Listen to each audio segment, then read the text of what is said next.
Welcome to the podcast. Now that I'm engaged, how do I get married? I'm your host, Kevin Dennis.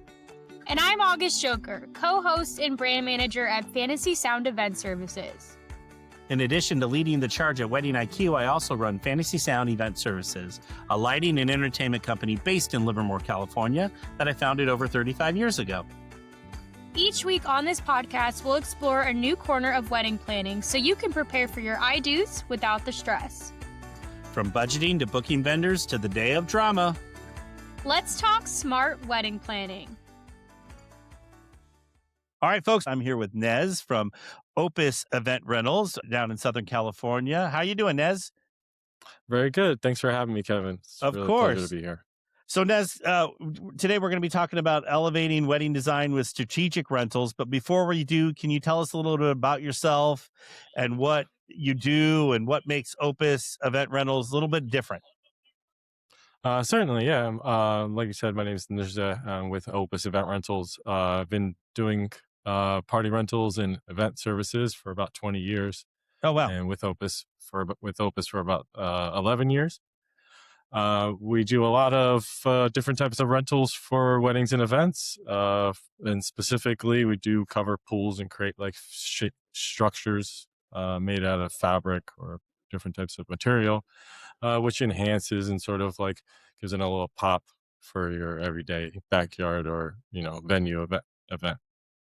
Pools, that must be really difficult to do. I'm like, when you said that, I'm like, wow, the logistics in that just in my head were like, that's a lot of work, I bet. It is a complicated process. There's a lot of steps to go through before you get to that final wow moment. Yeah. But like I said, I've been doing this myself for about 20 years, and we've covered probably 1,000 or so pools. Oh, wow. So you're a pro. In that time. No problems. Yeah. Yeah. Especially in Southern California, everyone's backyard is relatively on a smaller size, and everybody has a pool that takes up pretty much all of their space. So yeah, so they want to do it. Perfect. Yeah. All right. So let's dive in. So from your perspective, what role do rentals actually play in elevating a wedding design? You can definitely highlight the sort of aesthetic and the style that you're going for, depending on what you wish to have as your aesthetic for your event.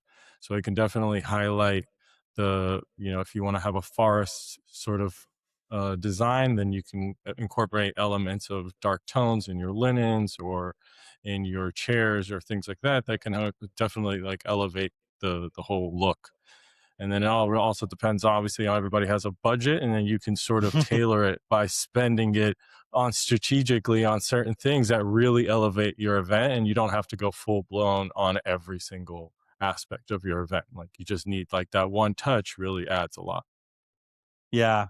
I can imagine that it really does. So now, do you guys, what phase is it good to bring in a rental? Like if I'm a designer, like how soon should we start incorporating the rental company into the design? We can start off right at the beginning.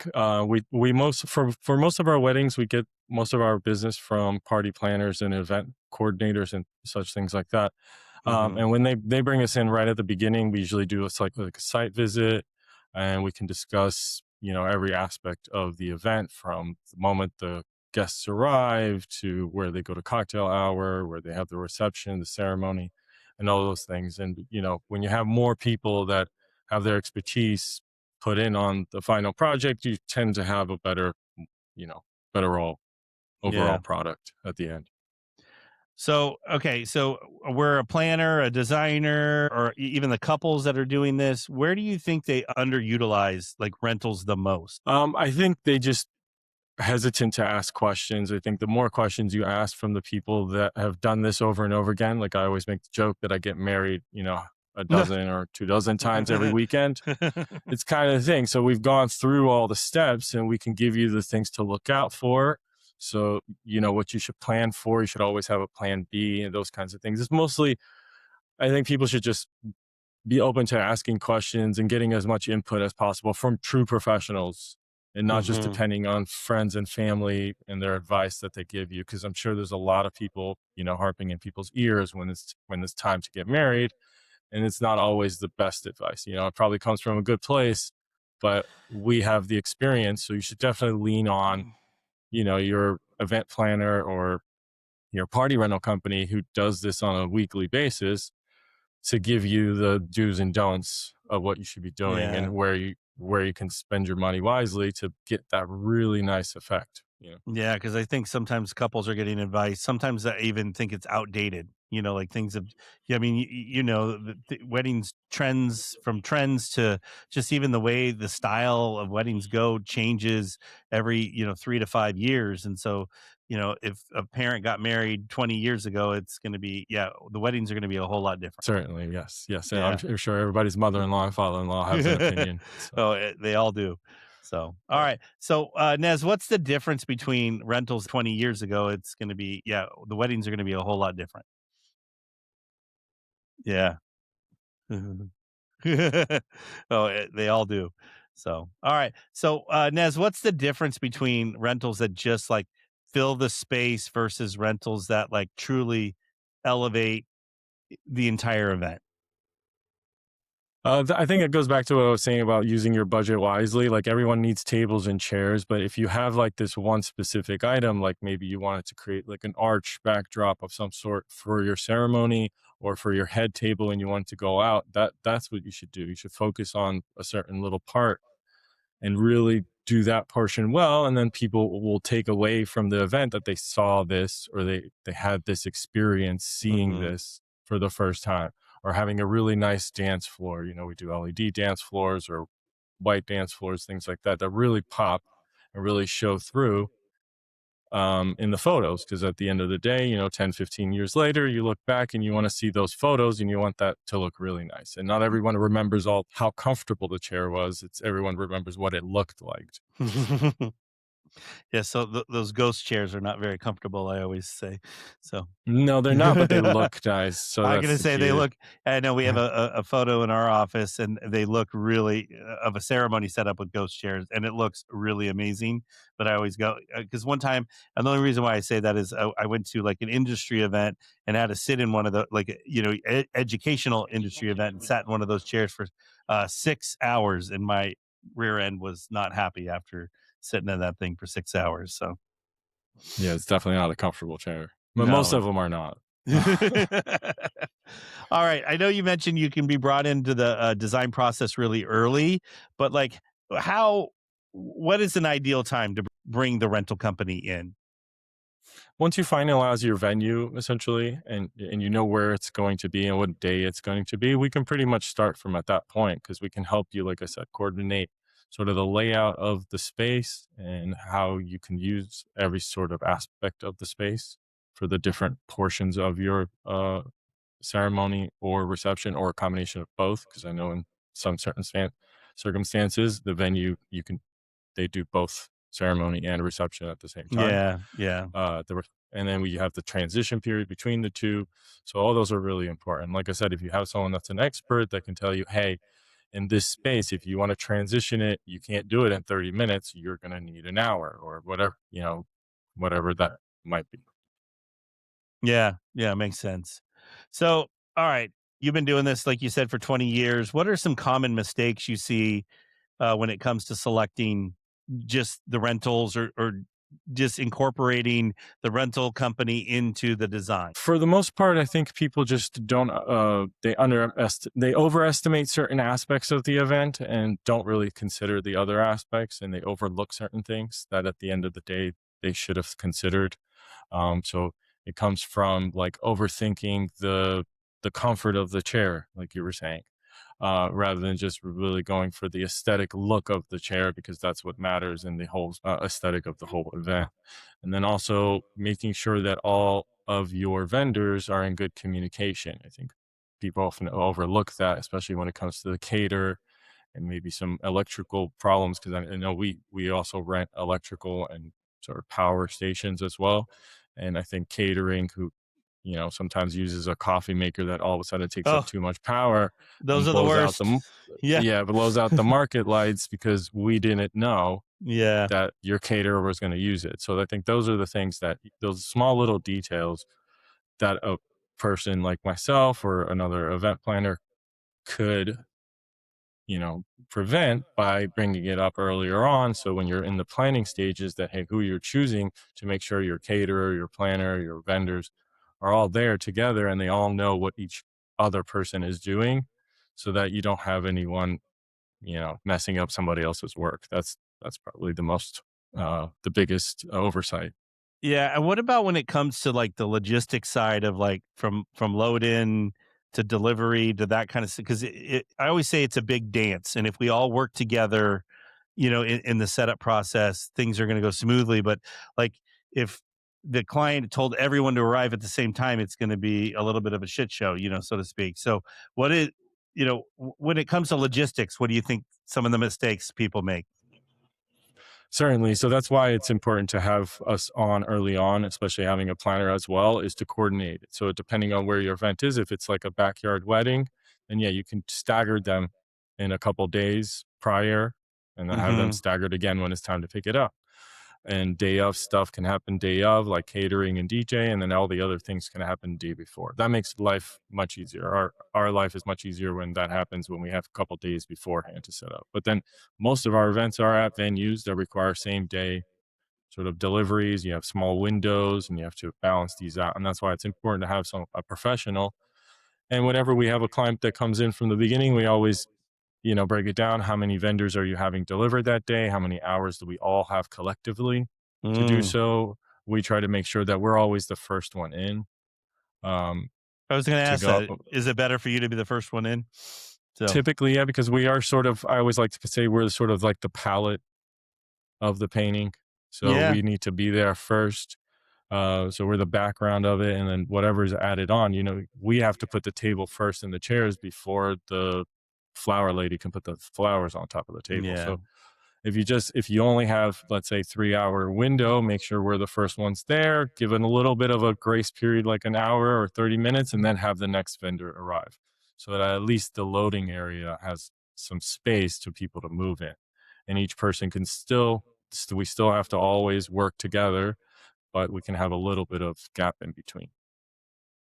Want to be a guest on the podcast? Whether you're a writing professional with insights to share or a couple who recently said I do, we'd love to have you on the pod. Come share your experience, your advice, and your story to help future couples on their journey. Apply to be a guest and join us behind the mic. Find more information at podcast.fantasysound.com. Yeah. So, all right, let's talk about all the wedding pros that are out there. Is there a way they can utilize rentals like more strategically to just like kind of increase the overall value and when it comes to like budgets and that kind of stuff? Sure, yeah, certainly. Right now, I think the trend is mostly about experiences. So I people want to agree. have an experience when they go to an event. So we do a lot of like photo opportunity sort of placements of our products. So we have like LED furniture that lights up, and we have Oh, a that's swing, cool. Yeah. and we have a swing as well. So that all those people add those in like a little area. You can have a lounge area, just something comfortable, but mostly about experiences. You give them photos, or you have to give them the opportunity to make something that's like really fast, Mhm. that they can keep like a souvenir. Those are really popular at the moment. I think people are swaying a little bit away from the fancier sort of like gold plated plates and things like that, in a way, to towards, like I said, experiences that people can have at their event, that they can take home a little piece of with them when they go home, so they can remember that day. Yeah, I really feel like the couples that really focus on the guest experience, that's the most memorable wedding. Like they're not going to remember the dried chicken. They're not going to remember that the linens were blue. They're going to remember the feeling and the emotion that they had at the wedding. Exactly. Yeah. No one cares that they sat on a $30 chair or a $10 chair. Yeah, But if they get to take home something, or they saw something that was incredible, like they did the sparklers at the end, everybody got a sparkler, or everybody got a neon stick, you took it home or something like that. And yeah, even those small little things, it could be like a $10 altogether. You spent $10 for 200 people, but like it gave you an experience. So it doesn't yeah, have to be this full blown thousands of dollars of an yeah. experience where you A have a magician firework, or something. Yeah. pyrotechnics, or yeah, yeah, exactly. It could be something as simple as that. So, all Yep. right. So, thinking about like some of the like few high impact rental elements, what does instantly change the look or the feel of the event when it comes to rentals? I think that when you walk into a space, the items that are taking the most amount of space visually when you walk into a space, those are the ones that are the ones that take up your attention, and it should be carefully planned out. So like when you Hmm. walk into a space of a 200 person wedding and you have 200 tables, really think about what each linen. So if you have all brown linens on your table, then you're going to have an entire room that looks brown. Same thing with the dance floor. Like when you walk inside, we do a lot of white or custom designed floral dance floors. Those really pop because when you walk inside, you see this entire empty space in the middle of the room, and it's this beautiful floral design, and it looks Mm, really nice. yeah. So those types of elements, you have to sort of look at it from a bird's eye view of your space when someone walks in. It's easier for us professionals to do so because we've seen it a million times, and we can draw the picture before it even happens in our minds. It's a little more difficult to obviously to explain that to a client, but we try our best. We do have a lot of photos, so that helps to ease clients' minds when they have to trust you in in the process. Yeah, that makes sense. So we touched on logistics a little bit earlier, but like, how do you balance the vision, the design vision with like the logistics and execution on the back end? Like how like client wants this over the top thing, but you have 2 hours to get it done, kind of thing. How does that? How do you balance that? It's just being honest up front with the clients. There are some things with more numbers of people, more hands on deck, you're capable of doing. But then there's some things that even with 1,000 people on, you're not going to do in that time frame. Hmm. So you just have to be upfront, and again go back to experience. You have to have the experience to know what you're capable of. Even the biggest, most grandiose idea, are you really capable of doing, or are you sort of trying to do something that's way beyond the capabilities uh, that you have as a company, or as even the venue has, or the space has, or the time has.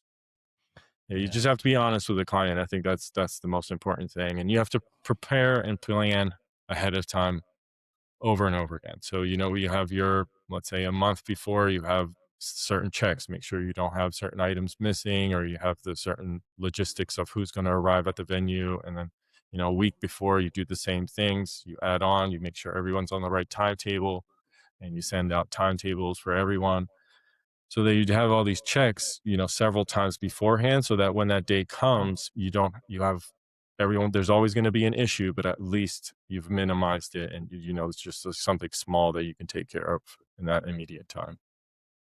Yeah, makes sense. All right, what should like planners or couples know about working with a rental company to ensure it's a smooth experience? I think you just have to, first of all, you should just confirm that the rental service is a good rental service, and you, you do your proper Starts research. with the basics.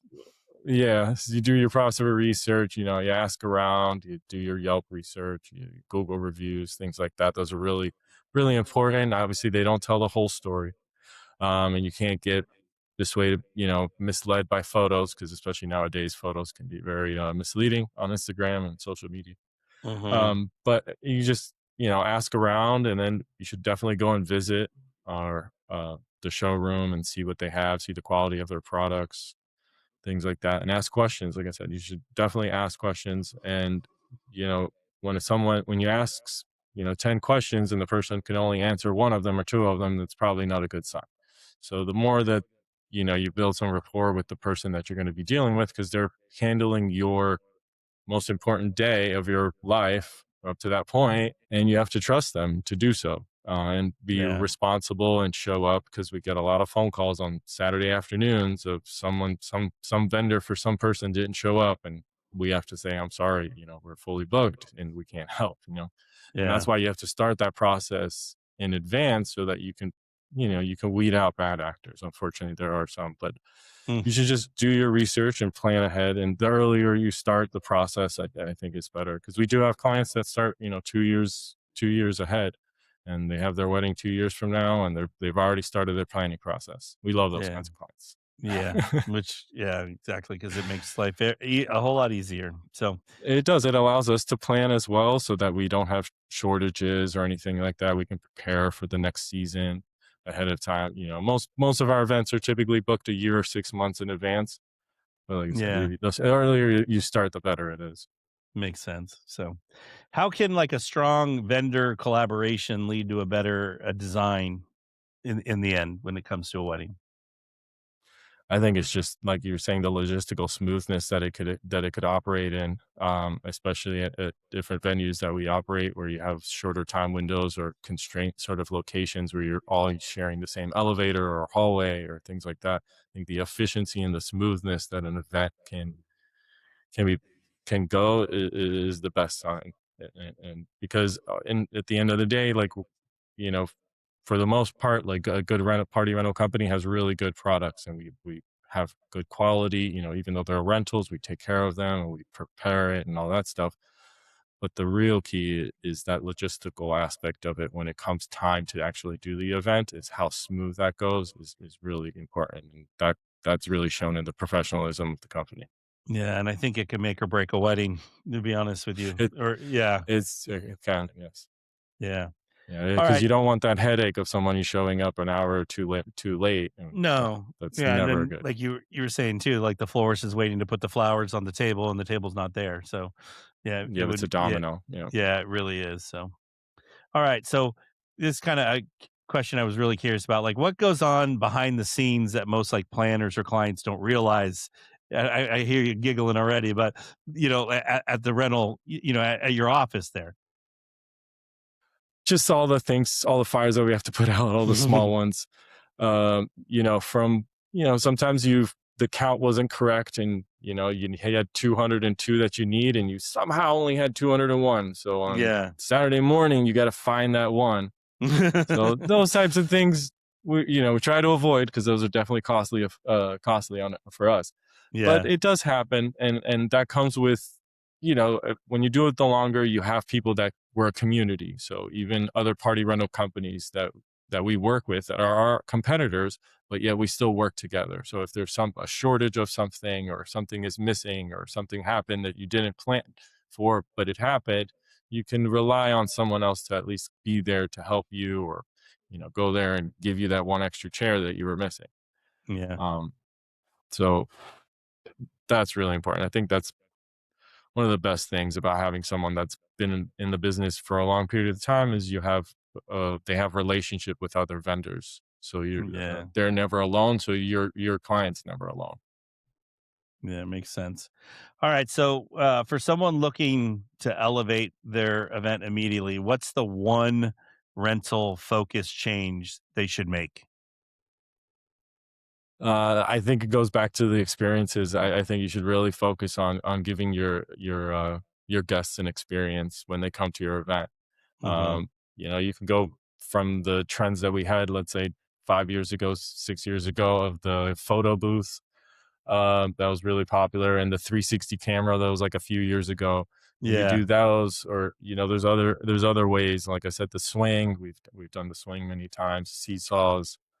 Um, Oh, seesaw would be cool. I could see that going over yeah. really well. Yeah. So just giving your client your guests an experience that they can share and take home with them, I think is probably the best use of a budget for an event.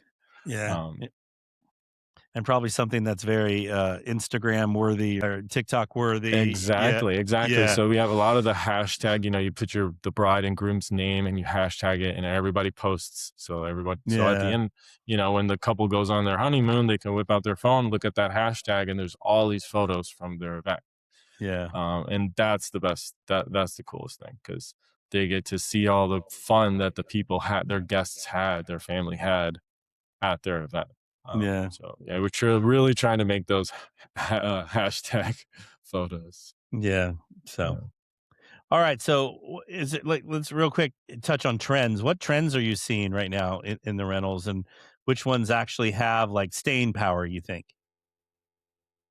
I think the trends right now is really into like ornate sort of backdrops. People are really doing like custom designed backdrops with like fabric flows. I think a lot of the 80s style of heavy drapery is kind of back. It So a really lot of is. Yeah. heavy fabric look is really back. I think the Shivari chair is back, honestly. It just Oh, feels like really? it. I feel like it has been. We've been doing tons this season so far. So it's odd because I haven't seen that in quite some time. Yeah. But Definitely the heavy fabrics and the drapery behind the head table or the ceremony. I think those are Mhm. really, really popular. Besides the experiences, I think those Yeah. three things are really popular right now.